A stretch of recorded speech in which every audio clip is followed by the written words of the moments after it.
Ukraine യുദ്ധത്തിന് ശേഷം പാശ്ചാത്യ രാജ്യങ്ങളുമായി നിലനിന്നിരുന്ന സംഘർഷങ്ങൾ അവസാനിപ്പിച്ച് സൗഹൃദപരമായ സമീപനം സ്വീകരിക്കാൻ റഷ്യ തയ്യാറെടുക്കുന്നതായിട്ടാണ് സൂചനകൾ ഇപ്പോൾ ഉള്ളത്. ഈ മാറ്റം റഷ്യൻ വിദേശകാര്യമന്ത്രി സെർജി ലവ്റോവിന്റെ പ്രസംഗത്തിലൂടെയാണ് ലോകമറിഞ്ഞത്. Moscow state institute of international റിലേഷൻസിൽ നടത്തിയ പ്രസംഗത്തിൽ പകപോക്കാനോ ദേഷ്യം കാണിക്കാനോ റഷ്യയ്ക്ക് ഉദ്ദേശമില്ല എന്ന് അദ്ദേഹം തുറന്നു പറഞ്ഞു. യുക്രൈൻ വിഷയത്തിൽ റഷ്യയുമായി ബന്ധം വിച്ഛേദിച്ചതും ഉപരോധങ്ങൾ ഏർപ്പെടുത്തിയതുമായ പാശ്ചാത്യ രാജ്യങ്ങളോടുള്ള റഷ്യയുടെ നയത്തിൽ വന്ന ഈ മാറ്റം വലിയ പ്രാധാന്യം അർഹിക്കുന്നുമുണ്ട്.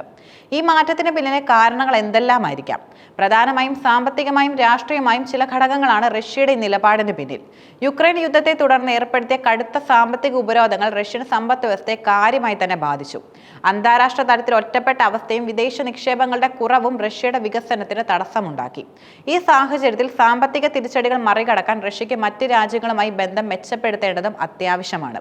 നമ്മളൊരു ചെറിയ ഗ്രഹത്തിലാണ് ജീവിക്കുന്നത്. ബെർലിൻ മതിലുകൾ പണിയുന്നത് പാശ്ചാത്യ ശൈലിയായിരുന്നു. നമുക്കൊരു മതിലും പണിയാൻ താല്പര്യമില്ല എന്നും ലവ്റോവ് പറഞ്ഞത് റഷ്യയ്ക്ക് കൂടുതൽ സൗഹൃദപരമായ അന്തരീക്ഷം ആവശ്യമാണെന്നതിന്റെ സൂചനയാണ് നൽകുന്നത്.